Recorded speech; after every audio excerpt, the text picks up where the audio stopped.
Sir என்ன காரணம் தெரிவிச்சீங்க sir? ராஜினாமா செய்வதற்கான காரணம் என்ன சார்? எல்லாத்துக்கும் விளக்கமா சொல்லுவேன். கொஞ்சம் டைம் கொடுங்க. என்ன குறிப்பிட்டிருக்கீங்க சார்? ராஜினாமா பண்றதுக்கான காரணம் என்ன? விளக்கமா பதில் சொல்லுவேன்.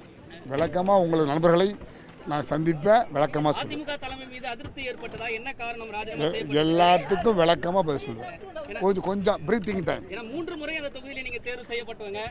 முன்னாள் முதலமைச்சர் ஜெயலலிதா தான் உங்களுக்கு வாய்ப்பு கொடுத்தாங்க. சொல்லுங்க சொல்லுங்கடா சார். முன்னாள் முதலமைச்சர் ஜெயலலிதா தான் வாய்ப்பு கொடுத்தாங்க. என்ன காரணம் சார்? ஏன் சார் வந்து விளக்கமா பதில் சொல்றேன். ஒரு வார்த்தை தம்பி சொல்றேன்.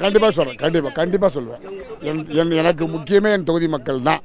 அவங்களுடைய நலனை கருதி தான் இந்த செயல்பாடு. எனக்குன்னு தனி விருப்பு வெறுப்பு எதுவுமே கிடையாது. அதை தான் சொல்றேன். என் தொகுதி மக்களுக்காக நான் இந்த முடிவை எடுத்திருக்கிறேன். கடந்த 5 ஆண்டுகள் நான் பட்ட கஷ்டம் என் தொகுதி மக்களுக்கு செய்ய முடியாத காரணத்தினால் நான் சில முடிவுகளை எடுத்திருக்கேன். அது தெளிவாக உங்களுக்கு பதில் சொல்லுவேன். முதலமைச்சர் விஜய் அவர்களை நீங்க சந்திப்பீங்களா?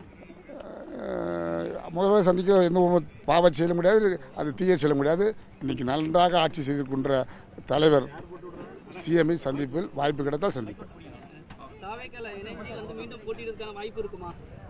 முதல்ல சந்திக்கட்டும், அப்புறம் பார்ப்போம்.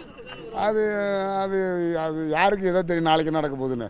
எல்லாம் அது நடக்கும்போது தெரியும். நான் உங்களுக்கு கண்டிப்பாக சந்திப்பேன், உங்களுக்கு பதில் பேசுவேன். அவர் ஒரு கருத்து, அதுக்காக நம்ம என்ன பண்ண முடியும்? அது அவருடைய கருத்து. அது சட்டம் என்ன சொல்லுதோ அது சரியாக செய்வார். அது ஒன்றும் மாட்டு கருத்து இல்லை. நான் அப்புறம் பேசுகிறேன். ஓகே, தேங்க்யூ தம்பி.